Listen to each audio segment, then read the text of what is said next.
Now, why am I getting new hearing aids? Because I like keeping up with technology. ReSound's the first company to put the microphone inside your ear, so your actual ear channels the sound the way it's supposed to instead of hearing from behind the ear. There's a reason there's not a hole behind your ear, because that's not where the sound's supposed to go, and it's supposed to come in here. I didn't even think or know about the fact that the microphone being in the ear means no wind noise. Ooh, that's gonna be huge. I can't wait to try it. I'm gonna put the sunroof open, all the windows open, and I'm gonna make it windy as hell.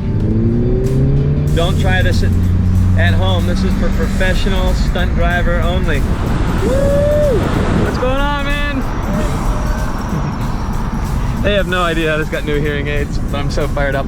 All right, the wind noise is reduced, and we are good to go.